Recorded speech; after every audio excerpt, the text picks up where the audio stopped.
has stood a good test of time in terms of its design. Exactly, and most preferred design aesthetic is the streamlined and aerodynamic design from the 1930s.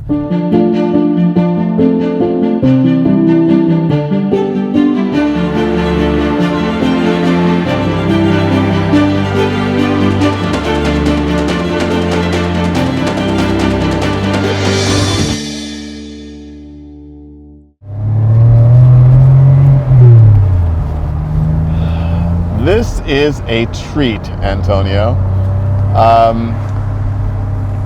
The Porsche Boxster. We're in a 2002 Porsche Boxster S today.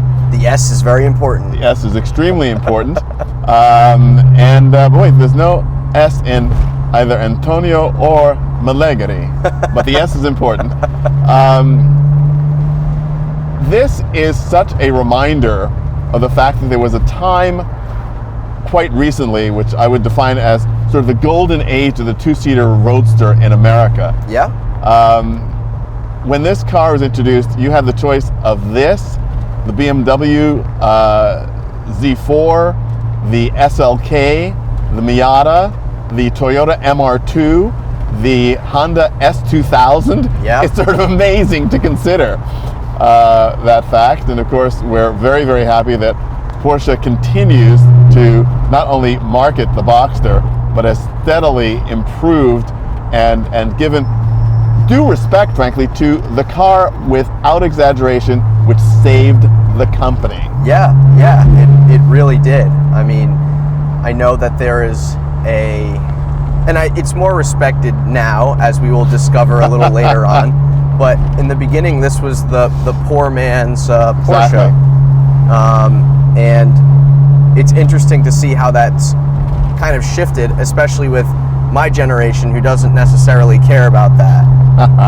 Yeah, that whole perception of what is a proper brand exemplar is something that I hope it doesn't come with age. And I know that for myself, in my generation, I've always not understood that whole idea that the 914 is not a Porsche. But there are people that thought when the 911 came out that it wasn't a Porsche because it wasn't a 356. Yeah. Exactly. So everyone has their definitions of what constitutes proper brand DNA. And for that part of it, the Porsche snobs have, for my mind, got it completely wrong. Because this car, a light, tossable, great power to weight ratio, open car, is what Porsche is all about. It is, and it really goes back to its roots. I mean, you can't get, in my opinion, you can't get any more fun than this. And the experience that you get for not that much money, especially in today's market with the first generation Boxster or in the 986 gen, it's the most fun that you could have. I mean, I love it. It fulfills two very interesting criteria. One, it gives you the badge to drive if it's important for you to drive a badge. Yeah. And it also gives you the incredibly involving experience that not only do you want in the newest car, but the fact that you can get a driving experience like this at literally a fraction of the cost that you would find in a newer car. Yeah. I mean, you'd have to spend $200,000 on a new car today to get this kind of driving experience. Yeah, you'd have to spend a lot of money. It's unbelievable. And as I mentioned to you, I was actually at the 1993 North American International Auto Show, the Detroit show, when the Boxster concept was shown. Which is a beautiful car. Oh, it's a magnificent car. And we had described on previous drives on this channel about what happens when concept meets production. Yeah. And there were obviously some compromises made between the production Boxster first generation and that concept car, but they really are minimal. You really get the true style and essence of the concept car in the production car. Yes. And also, it's one of those funny things. You talk about it's hard to even talk while driving this car on the road like this. But that's what we're paid to do, so we're going to do it. The interesting thing is the fact that those brand protectors who look down their nose at the Boxster also, of course, had a big problem with the 996, Yes. which was developed at the same time as the Boxster and which shares so many components. Yeah, well, Go ahead. The biggest thing, as you'll see at the front of the car, are the fried egg headlights, and this is interesting because when the car was first released in '97, it really did look like a fried egg because of the ambers at the bottom that separated the light from the turn indicator. And as this is an 02 car, it's kind of a transition point between the 0.1 and the 0.2. So in 02, you could have the option to have the clear headlights. And this was also optioned with the xenon bulb, which was a big deal back in the day. Cutting edge in lighting, absolutely. Today, most cars have really good headlights, so it's not as much of a big deal as it was back then. But people were upset that the headlights were different, that the cars were water cooled.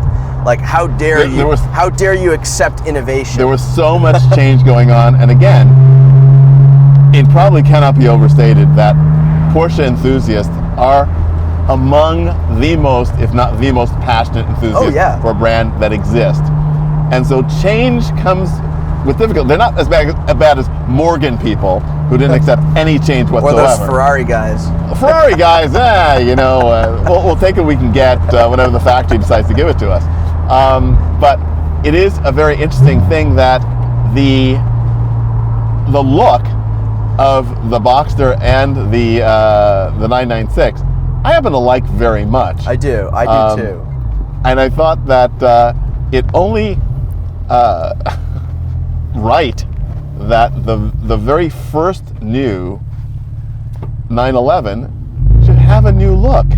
I mean, agree. It made perfect sense. There was nothing in common with the 996 with any of the 911s that had come before. It was the first one that had no relationship to the 901. Yeah. And so why not celebrate that? Again, there are people out there, hopefully fewer and fewer, who think that I'm not a fan of Porsche, which nothing could be further from the truth. I love Porsches. But it is some of the sort of Porsche think that I have a challenge with. No, that's totally valid. And, so I was born in '97, and when I first really started to like cars, I was around 3 or 4 years old, and I remember seeing these as a child and being really attracted to the shape, because when you're a kid and you want to draw a race car, it would probably look more or less like the shape of a 911 or of a Boxster or something like that, along the lines of that. And I really like these, and last year I was in the market for buying one, and I did buy one, and it's not the same. Some of it is with us today. Some of it is with us today. The first one that I bought was a pretty nice local example that needed a little bit of work, and I fixed it up, and we replaced the clutch and the IMS bearing. That's one thing. All important. The IMS bearing is something that a lot of the Boxsters and the 996 generation 911 suffer from. So when you fix that, it's a good point, at least for your own peace of mind, and if you want to sell the car. The chances of it happening are, well, slim to none, but not always. You just don't want to have that moment you don't want it to happen to you. Either slight inconvenience or total engine failure. Yeah, and it's a pretty expensive motor, so it's kind of peace of mind. So we did a lot of work to it, and unfortunately, when I went to get the car inspected, it was right before Christmas. It was raining. The car was on 10-year-old summer tires. I hydroplaned, and it's one of those things that can happen to anyone. It was very upsetting. I was injured. Fortunately, you were not too badly injured. I was a little injured. I broke my collarbone, but I was really bummed about the car. So it was really nice to find this car that we're in. It was an owner in Maine, and Doug Tabbitt, who owns Switch Cars from, he's one of the Cannonball record holders. He has his dealership. He had this car and he posted it on his Instagram, and he said this is a rolling shell. The owner of the car, previous owner of the car, he actually blew the IMS bearing, and they already took the motor out. So this was a perfect opportunity for me because I could salvage what was good from my old car and put it in this one. So my old car had around 80,000 miles. This car, when new to me, had around 40,000 miles. And as you can tell by the interior and the body, it's a very, very clean example. Clean and solid and all together, yeah. And because a lot of these have really gone to the bottom of their value curve, not all of them have really been taken care of that well. So to find one that's a really nice example like this is actually a pretty big deal, but they can still be had for very, very low price compared to what they were new.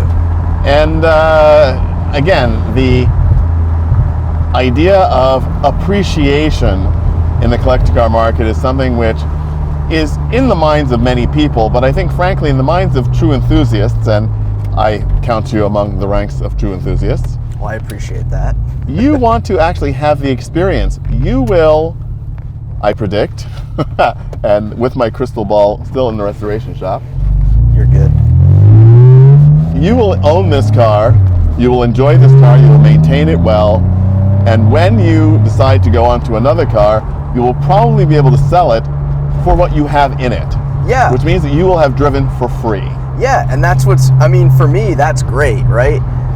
But what I like about these is, and along with some of the other cars that you mentioned earlier, the Miata, the MR2, some of those, these cars are relatively affordable for a young person, and as a young person, it makes me feel really good that I can buy, enjoy, and afford a sports car and not be disheartened by some of the modern pricing that is on some of the more modern vehicles.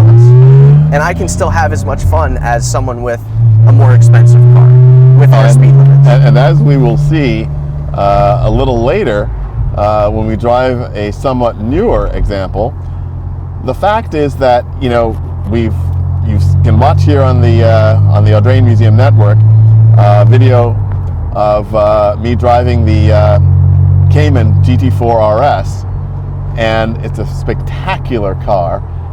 It's an amazing development of this basic platform to, frankly, what it was designed to do from the very beginning for a variety of reasons, mostly related to marketing. It wasn't allowed to, but you feel that direct connection with the top range product they're making today in this car. Yeah, absolutely.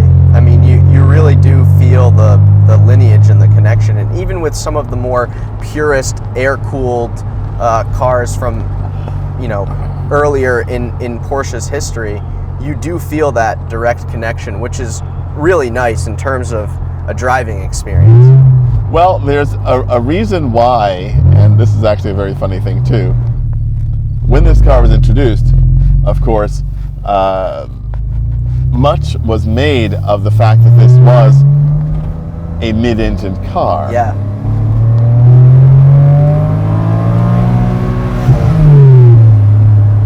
Oh, that darned rev limiter. It arrives very quickly, doesn't it? It does, but this car really likes to live between really 5 and 7, or 4.5 and 7. And on a twistier road, you really get to enjoy the power band. And it's a momentum car, but it's a lot of fun. Well, you can actually use it a bit as a point and squirt if you have to. Yeah. If you're in traffic and you drop down a gear and want to do a pass on the highway. Absolutely. It's absolutely there.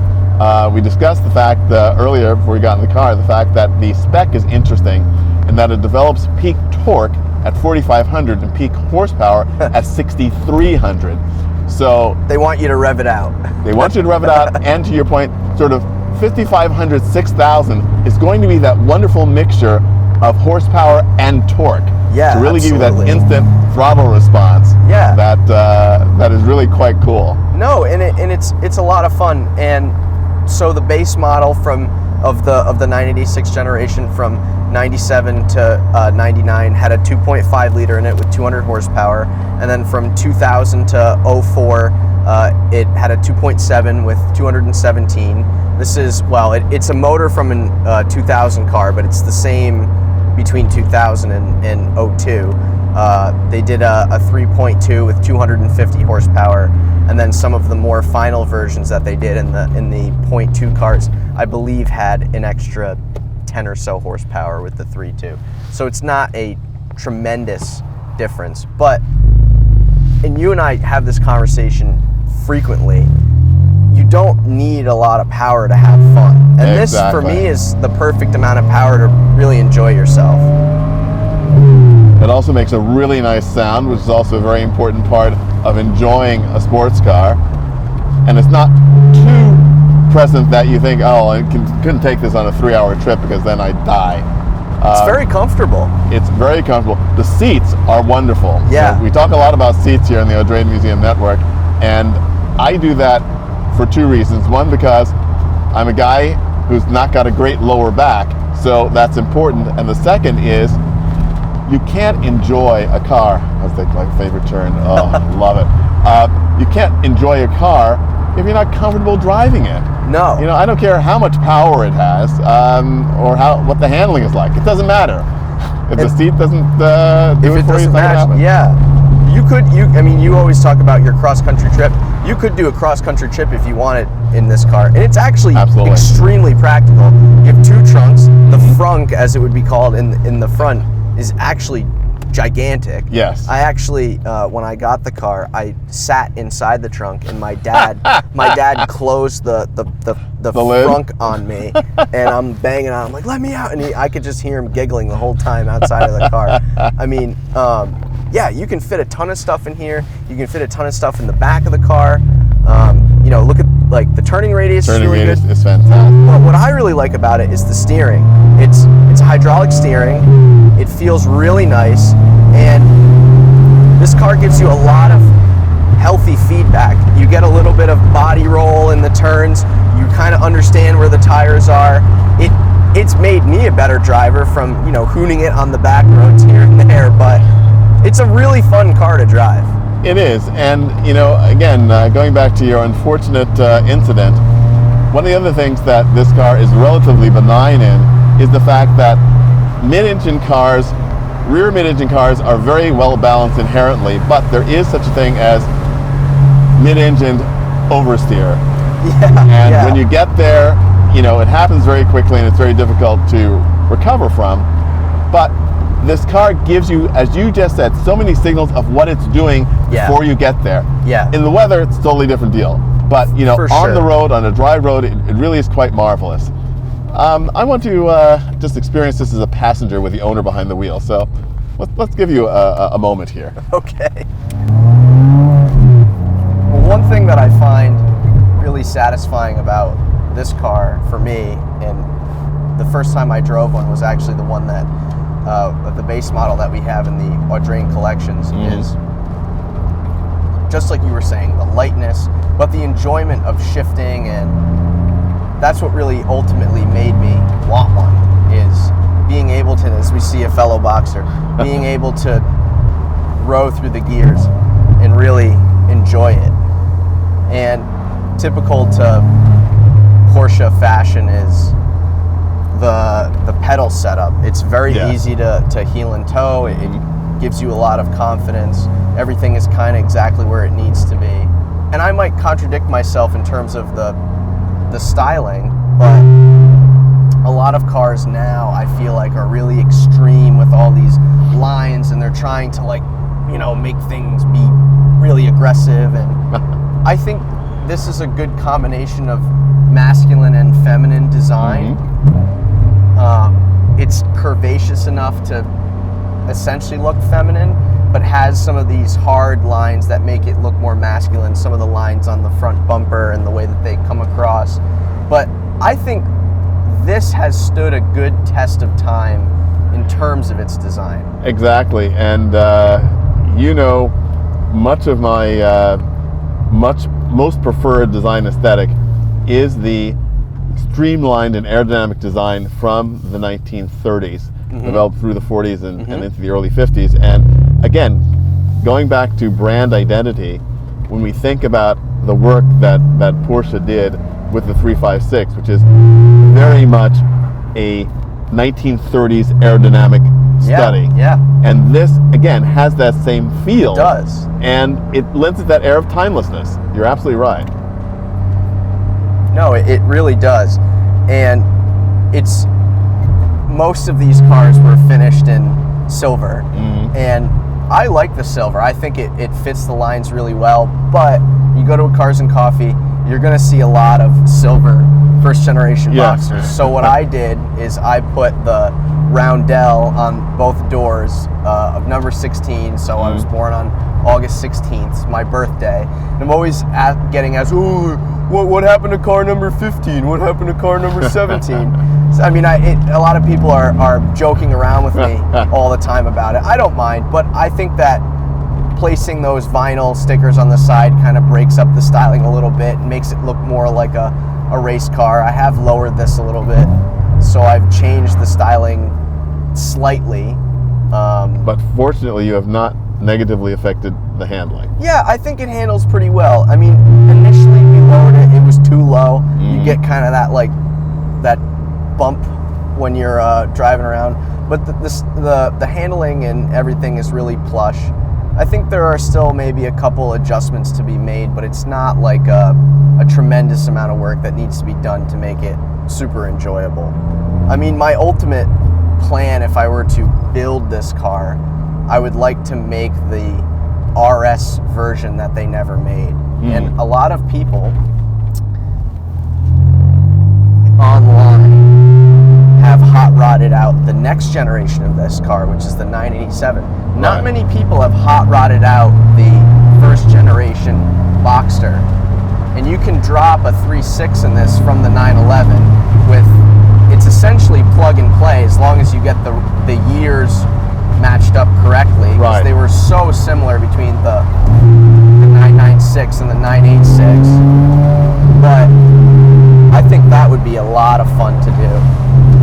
But ultimately, like you said earlier, there are too many cars that I want. So I don't know if I would do that. Well, this car offers a great deal of scope for just pure enjoyment. Yeah. More or less the way it is. We were joking a bit about, oh, my car's really tricked out. It's got the stock horsepower and the stock wheels, but you know what? The engineers that designed this car did a really good job. Oh my God, they did an incredible job. I mean, we both love the Miata, but this and a first or a second generation Miata are essentially the same price, and I would much rather have one of these than a Miata. Yeah, it's where the second, or in sometimes cases like this, third or fourth owner really gets the benefit of that depreciation curve. This is almost a $50,000 car when new. Yeah. And but I still think that it still represents fairly good value. If the person who bought this car brand new kept it, maintained it today, it's still an amazing car to drive. Absolutely. And I've got a very good friend who bought one of these brand new in 2005. He still has it. It's got about 9,000 miles on it. He drives it. He drives it sparingly but regularly. Yeah. And it's absolutely amazing. And it's not even an S. It's a standard model. And it's just an absolute dream, that car. So. Well, I think it's time that we taste the modern rendition of this car. We'll take a leap into the future and commemorate an anniversary. Yeah. That is so fascinating to me is that the whole idea of the cream rising to the top, cars demonstrating through their longevity that they have the attributes of character and interest that keep us interested, it transcends age.